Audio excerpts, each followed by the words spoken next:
probably could easily get this channel taken down. And if this one doesn't, the one that I posted for tomorrow probably will, at any rate.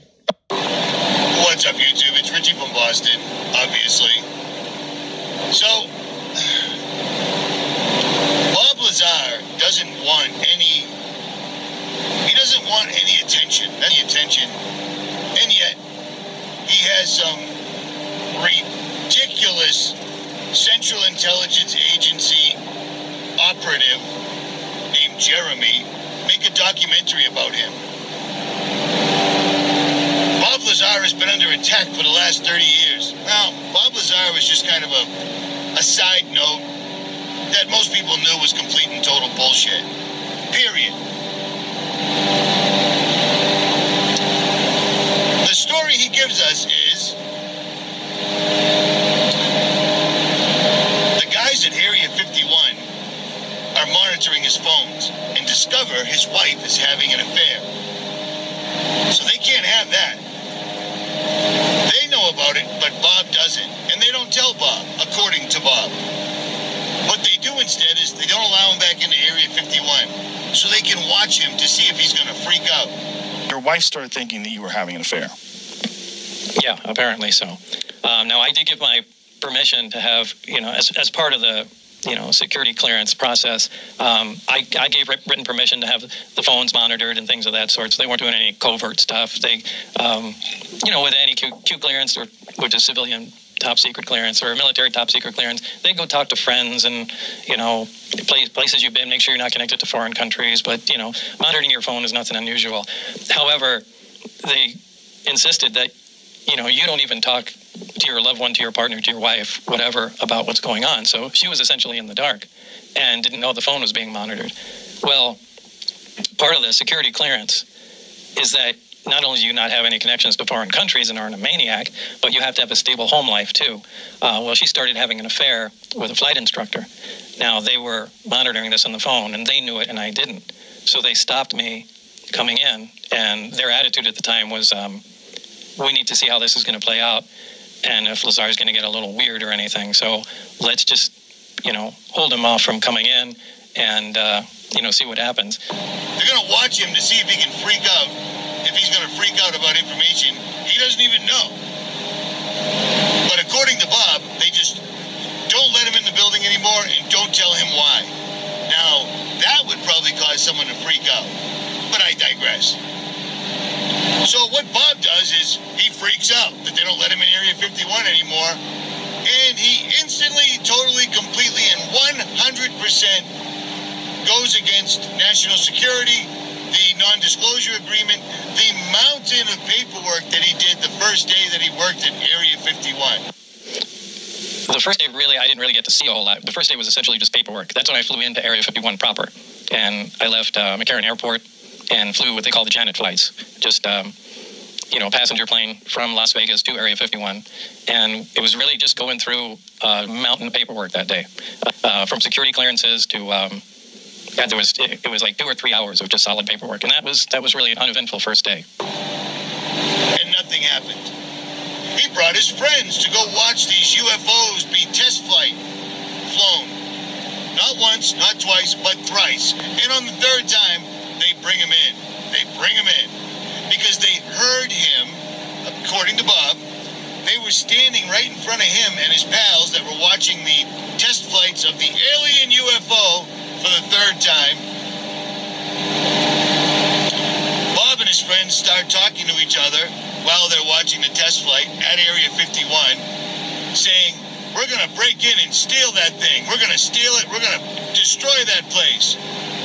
And according to Bob, armed guards with night vision are standing right in front of him and he can't see them because it's so dark. The way he figures it out is one of the guards drops his night vision scope and it rolls right over to Bob and his friends. That's how they know. That's what it looked like. You're essentially separated from reality. We saw this, and, on the way home, it's like, hey, we got away with it. We should try it again the next test flight day. So this became a thing to do.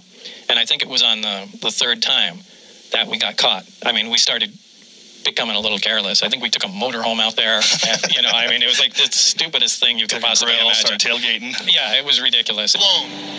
Not once, not twice, but thrice. And the third time that we got caught, I mean, we started becoming a little careless. I think we took a motorhome out there. And, I mean, it was like the stupidest thing you could possibly imagine. Start tailgating. Yeah, it was ridiculous. And again, you're in your 20s. Yeah, and what was funny was we went out there, and my friend Gene Huff and I were leaning on the front of a vehicle, and just for some reason we just started talking shit. Like, well, I hope they realize that. I don't remember what we were saying, but that.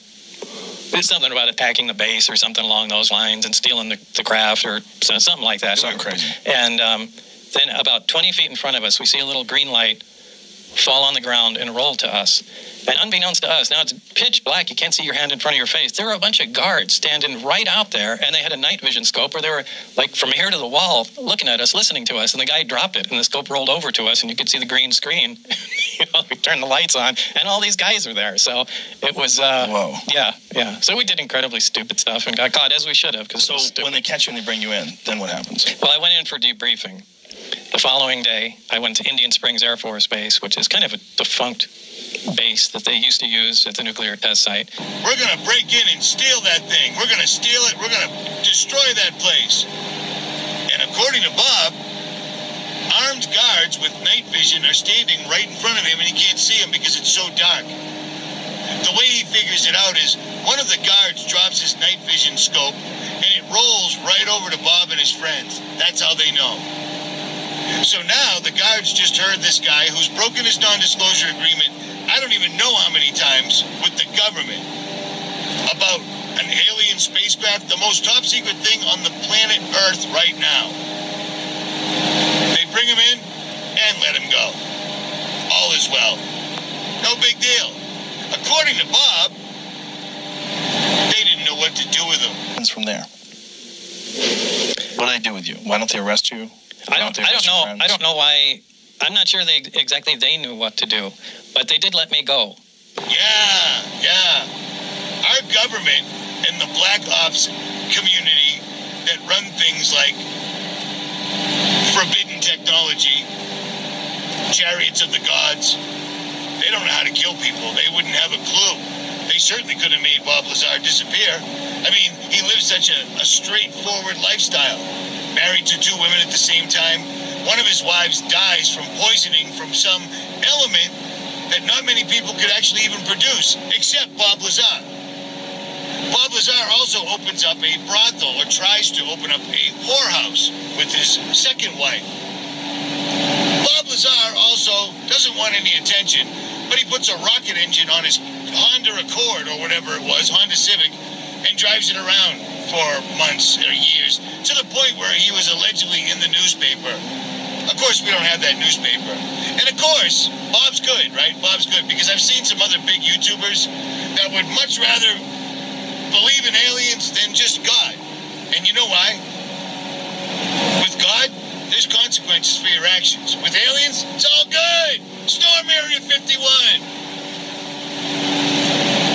So, these guys didn't know what to do with Bob. They just heard him point blank, face to face, saying he was going to break in and steal the spacecraft.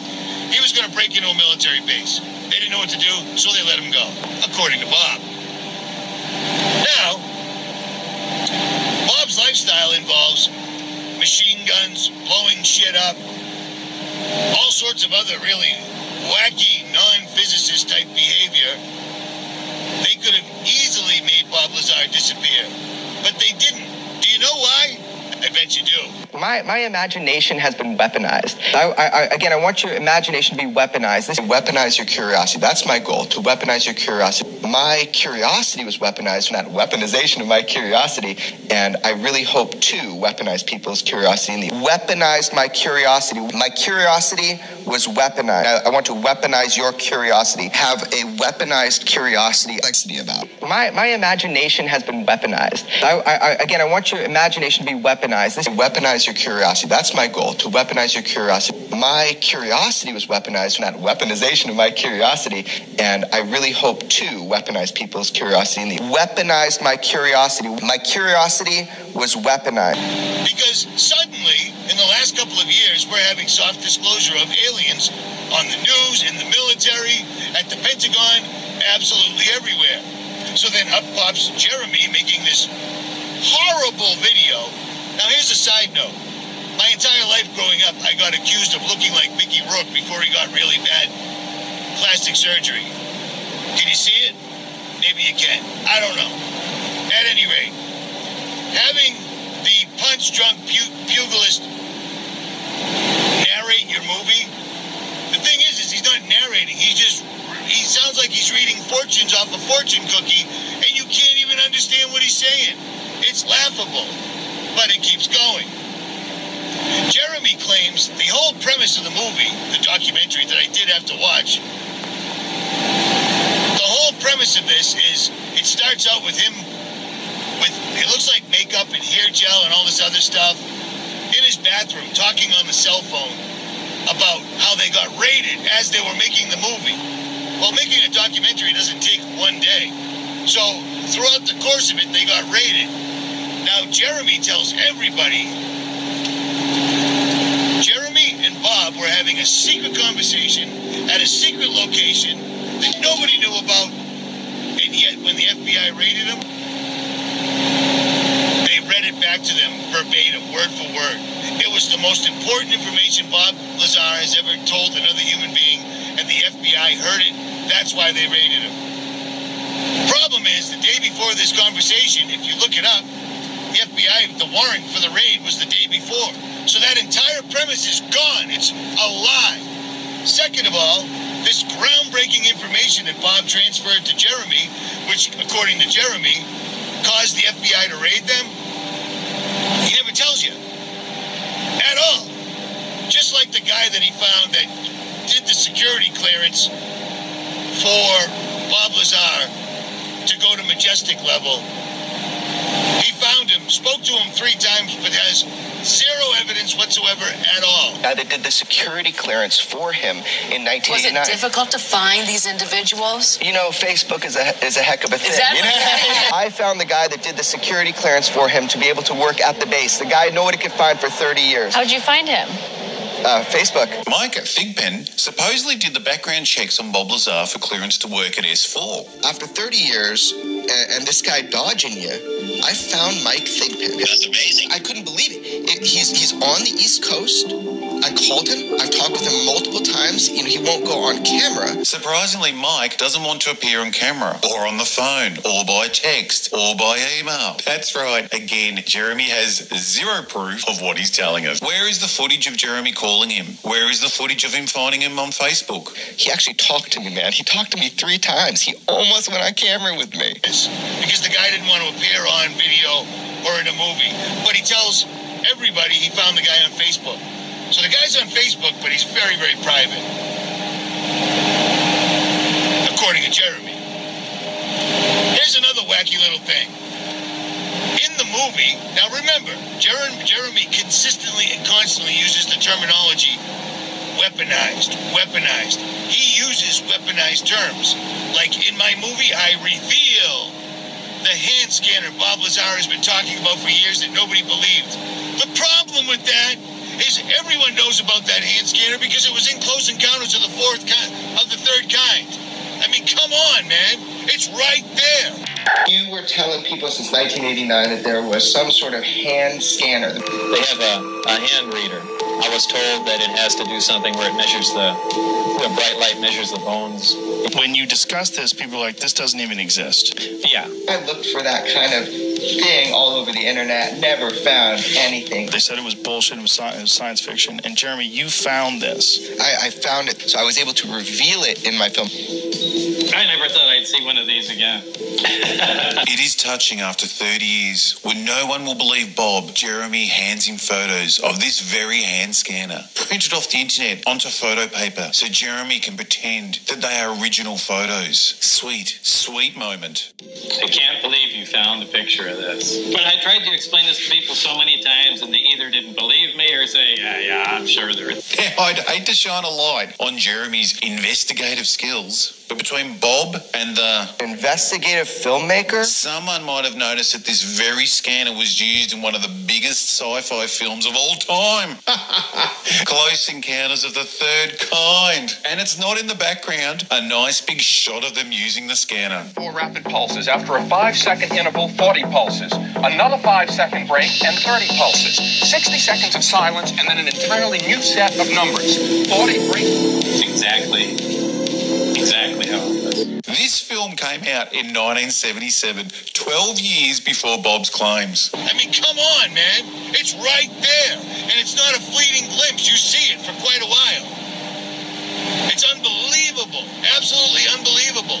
And then Jeremy, you know, because keeping lies straight is difficult. He should take lessons from Bob. And I'll get into that. Jeremy tells 2 different places that he got the picture of the hand scanner from a friend that worked at Area 52, and then another time he got it off the internet. You see, Bob's good at this because Bob's been lying for 30 years. Bob doesn't remember days. Everything's fused together in one big long day, he tells Joe Rogan. Let me tell you a secret. I remember being still halfway drunk when I took my MEPS test to go into the United States Army. I remember still right now burping while I was taking the test. Do you see what I mean? You remember certain things. The first time you put your hand on an alien spaceship, you'd remember that. Does Bob? Hell no. Does Bob know exactly how old he was when he worked there? I was in my 20s. I was in my 20s. Everything is incredibly vague, and when that doesn't work, I've got a migraine. Well, I really don't want to talk about that. I've got a migraine. This is complete and total and utter bullshit. And Joe Rogan questions everything? Joe Rogan questions everything? I don't think he does. Joe Rogan's had a boner for Bob Lazar for years. Joe Rogan has done DMT and ayahuasca. Scientists on the East Coast and the West Coast at, I believe, Harvard and a big college in California. Independent testing with hundreds of patients, giving them ayahuasca, but giving them DMT, and the people never spoke to each other. Do you see what I mean? And they all came back with the same result. Because DMT, dimethyltryptamine, opens a portal in your mind. It opens your third eye, whatever. These people were all seeing the same thing. They were all going the same place. They were all hearing the same message. But they never actually met each other. Scientists did that. Rogan's done DMT and ayahuasca. So Rogan, and he does flotation, isolation tanks. So he's more than... Maybe that's what flipped him over from saying the moon landing was fake. Joe Rogan used to actually be somebody I listened to until he had DeGrasse Tyson on saying chemtrails ain't real. Well, guess what? It's mainstream news now. You know why? Because they are. And if your scientist friend Neil deGrasse Tyson didn't know that several years ago, then he's not real. He might be an IBMD actor. Chances are he probably is.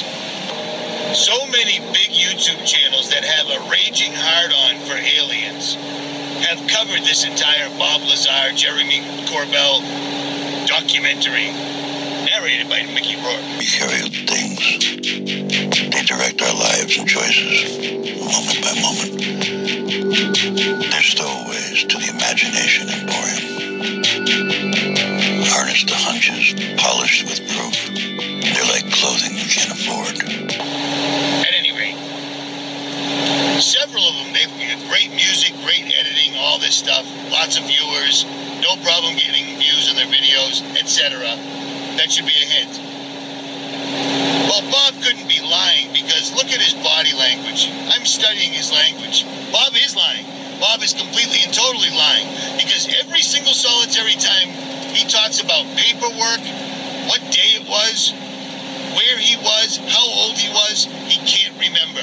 He's keeping everything incredibly vague so he can't step on his own dick like Jeremy did. Well, I got the picture of the hand scanner that was in Close Encounters of the Third Kind, or Fourth Kind, whatever. I got the picture off the internet.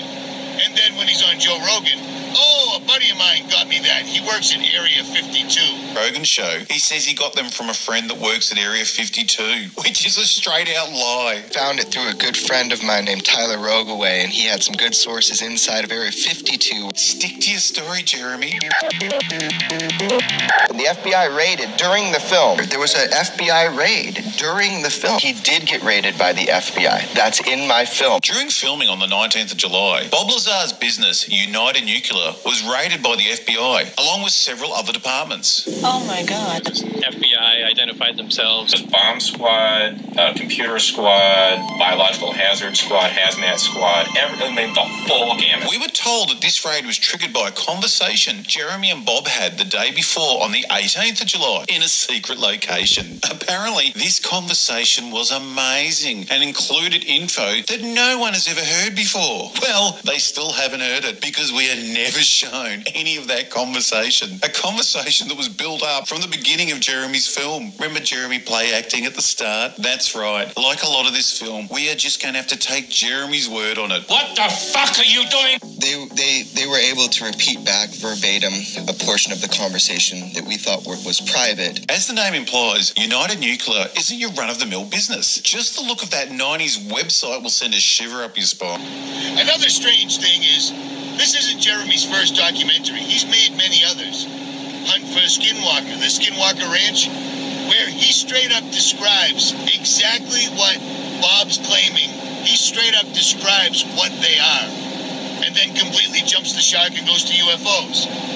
In his documentary about Skinwalker Ranch, he says there are inverted geometric squares or designs in the sky, just like everyone that's taken DMT has described otherworldly beings being. They're like geometric, it's mind-boggling, which is why God put a veil, so we wouldn't blow our minds and freak out. At any rate, Jeremy says there's inverted designs in the skies, and he calls it a porthole. It's actually a portal, and he said, and things come through this porthole because the veil is the thinnest in certain locations around the earth. Creatures, I know this is weird, rolling out of what appeared to be inverted geometric fucking portholes on the ranch. Interdimensional porthole is a place where the world is thin, a veil that's perforated where these things start to come into our dimension. Well, that's true. It's not true because Jeremy said it. It's true because Jeremy's repeating it. But that was previous. You see, we can't have outer space and aliens and UFOs and have other dimensional beings coming through the veil. Do you understand? The veil is put there by God to keep us separated from what we used to interact with. When you read about all the old Hindu writings, lots of old writings, but they talk about Vimanas, UFOs, or devices that gods used to use to come in and out of other dimensions, and they would interact. Now, God gave up, and he assigned lowercase g gods, Apollo, Neptune, etc., and said, I'm going to go start all over again with the Israelites. Well, those gods got out of hand because power corrupts, and absolute power corrupts absolutely. And then God had to flood the entire planet and start over again. This time around, we're not interacting with gods. Not that we can see or tell. Do you see what I'm saying? At any rate, there still is ways for these otherworldly beings to come through. Portals, rituals, etc. And the people that run things, they're down with that. Big time. I can't help but notice that when Bob describes the basketball-shaped hemisphere anti-gravity device that he puts his hands on, and it's a ball sitting on a shaft with a synchrotron accelerator under it. So it's the size of a basketball with a miniature CERN for all intents and purposes. Well, what's strange about that entire story is CERN is the same thing on a larger scale. CERN has the LHC underneath it, the particle accelerator. And CERN also has a large globe, or a hemisphere, exactly in proportion to what Bob was describing, except larger. Bob talks about element 115 and how he has been, his words were justified because element 115 is now on the periodic table of elements. That's cool. That's cool. The thing that Joe Rogan doesn't even bother to ask him about, because Joe Rogan loves him some aliens, is Popular Mechanics, 2 weeks before Bob's story even came out with element 15. So everything in Bob's story was either in Popular Mechanics, Close Encounters of the Fourth Kind, Third Kind, whatever it was. Do you know what I'm saying? And then all the important, groundbreaking information Jeremy promises everybody never shows up. Never. There was an FBI raid. That's the mantra of his entire film. Entire film. There was an FBI. That gives him credibility, right? You see what I'm saying? If what I was doing wasn't real, and certainly the feds wouldn't have raided us. Well, a documentary takes more than 1 day to make. And this is a public record now. Others have already found it. The warrant for the raid was issued the day before this groundbreaking conversation where Bob transferred information to Jeremy's pink frosted ear, but we never hear it. Well, you can't let that information get out. Well, what do you mean? The FBI already played it back to you verbatim. The information is out. Or was it just another in a long line of lies? Do you know what I'm saying? Jeremy's terminology is all, as he likes to say, weaponized. The way he talks, the way he speaks, he uses Hillary Clinton. Well, people don't understand UFOs because they've changed the terminology. Hillary Clinton disclosed that on Jimmy Kimmel. Advanced aerospace vehicles. People are getting the acronyms wrong. So the reason for the terminology change is so that we can mimic what we're reading in the DIA documents. People can look for that now. So they changed the names to get people away from UFO or UAP, even like Hillary Clinton said on air, right? So What are you talking about? Hillary Clinton informed the public on Jimmy Kimmel, oh, Jimmy, we don't call them UFOs anymore. We call them UAPs, unidentified aerial phenomenon, right? So she kind of was giving, the Clintons are very into the UFO topic. Now UAVs. Are you shitting me? You want credibility on this planet right now and you're using Hillary Clinton? Yeah. Absolutely unbelievable to me. I don't have a pay stub. I don't have a piece of paper. I don't have the newspaper article. I don't remember how old I was. I don't remember what day it was. None of that stuff. When you first realized that there was aliens, did that change your entire dynamic? No, not really. Just interested in the technology. Oh, okay. And I don't want attention. I hate attention. I have a store. Everything else I've already told you.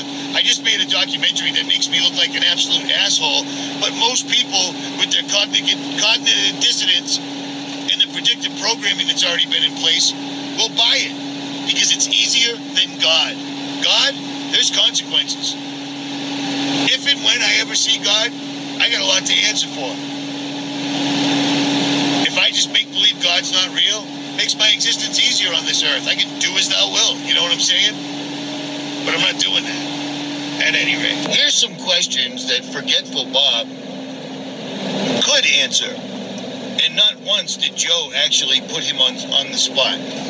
Joe is in love with Bob Lazar, aliens, and anything that's actually going to be bad for America as a whole. And that's a true statement. For real. For real. Joe Rogan used to be legit, but not anymore, and he's not even hiding it. Bob Lazar can't remember exactly how old he was when he worked anywhere. Bob Lazar can't remember the first time he put his hand on an alien spaceship. Do you see what I'm saying? Those are things that most people on the planet Earth will never be able to do. He can't remember that. But when he's inside the alien spacecraft that's made for people half Bob's size. Now Bob's 5'10". So the people are what? 2'7". The problem with that is he explains to us that the UFO is made for people that are 2'7", because why wouldn't it be, right? And yet he's in there hanging upside down, looking at the archways and the lack of artwork that's in this, which we don't have artwork in battleships or stealth fighters. You know, like that doesn't even make sense, but whatever. But apparently this spaceship that's made for people that are 2 foot 7 inches tall has enough room for Bob to be in there and a crew working on one of the archways that can turn transparent. You see what that is right there? That's a lie. Things that he should be able to remember, like how old you were when you worked for a secret space agency. He can't remember any of those things, but he can remember all the detail or lack thereof inside the spacecraft, even though he told us he was only in there once. He said he saw the transparent screen come on in the archway 1 or 2 times. Do you know what I'm saying? And there was a crew in there working. So is it really small? Is it made for little green men? Or is it just a story that, you know, ebbs and flows as needed? Do you see what I'm saying? Unbelievable. And the biggest thing about all of this, Joe Rogan questions everything. Joe Rogan tells people that Jeremy's documentary is a good documentary. Well, Joe, you've been in show business. You still are. A good documentary spends most of the time focusing on the person the documentary's about. Jeremy's doesn't. Jeremy spends more time showing himself looking jerk-off CIA plant than he does Bob Lazar. A good documentary has a good narrator. Jeremy did not take a good narrator. Mickey Rourke can barely speak. And when he speaks in a low, mumbled, I don't even know what to call it. So Joe Rogan telling all of his millions of subscribers and followers that this is a good documentary is going to make all these people go watch this good documentary. And it's going to make even more people that much more susceptible when the great delusion comes. Do you see what I'm saying? It's amazing to me. It is absolutely amazing to me. Bob Lazar is explaining the liftoff, the quiet liftoff and then the silent hovering of this vehicle. And he's explaining how the gravity emitters are emitting gravity waves. And then Jeremy pops up out of his hole like a prairie dog and says, oh, well, they discovered gravity waves, just like you said, Bob Lazar. And then he brings up a story that I did a video or 2 on a long time ago when they said gravity waves have been detected. Waves. Gravity is a wave. We've detected it from 2 black holes merging together or whatever. Space.com. Scientists are now claiming that winds from monster black holes can rapidly change their temperature. Hot gas streaming out of the region around supermassive black holes can experience... Vesica Pisces, you know what I'm saying, right? The Vesica Pisces. Black holes are simply theoretical. And in the world we live in, it's simply a fairy tale because black holes aren't real because space isn't real as they describe it. The sky is blue because the water's blue, because the water's the water and the sky is a water also.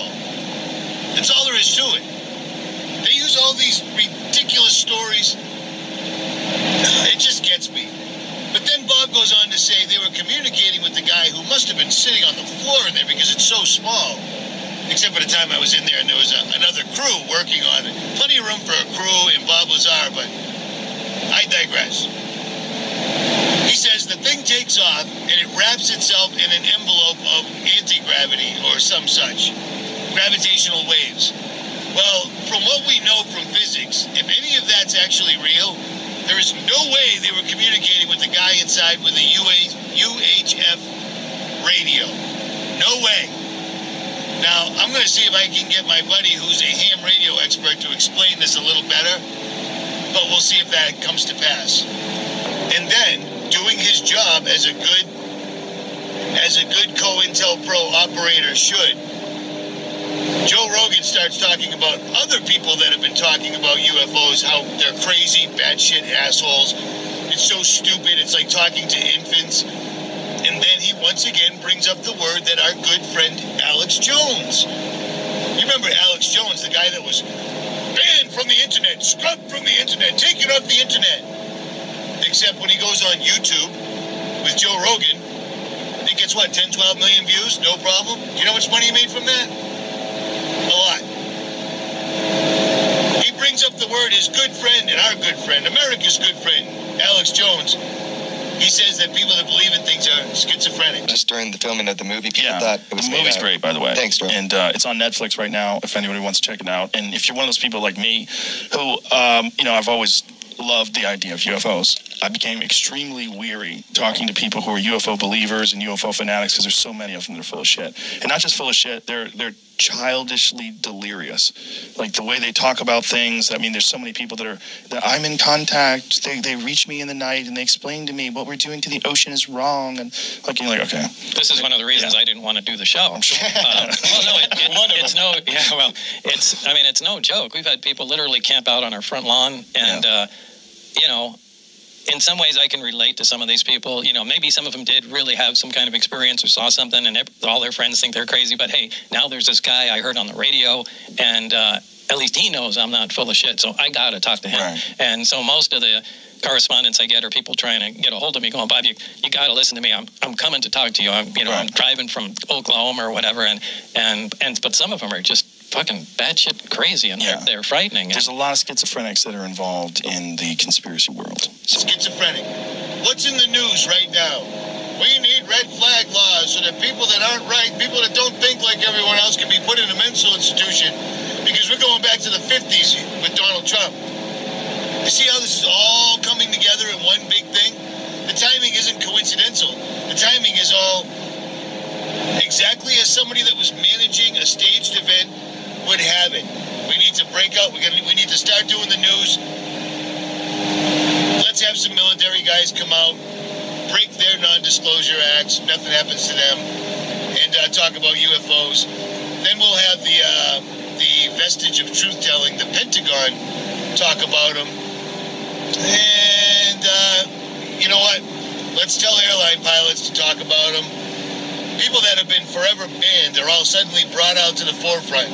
And then Storm Area 51 pops up and the mainstream pushes it. And now, once again, here we go. Bob Lazar's back. Most of you probably don't know who he is. Like I said, he's a cliff note. He's a guy that if his story was true, he'd be dead. Ask Bill Cooper. You see what I mean? That's how it works.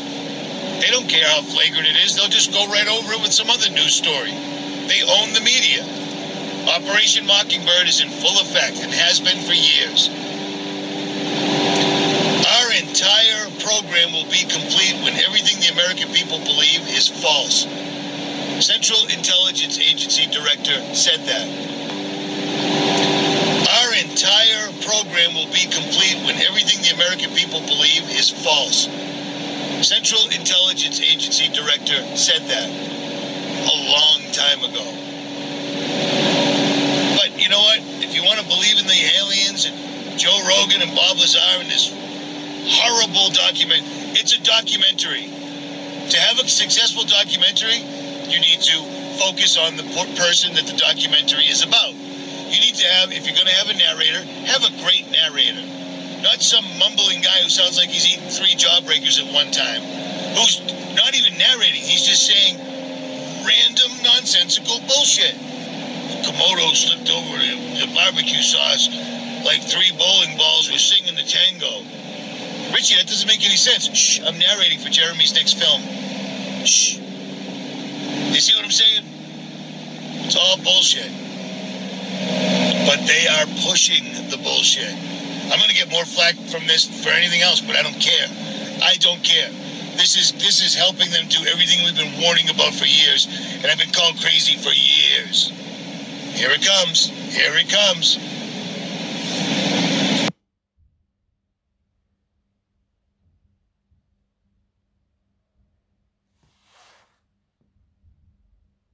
If we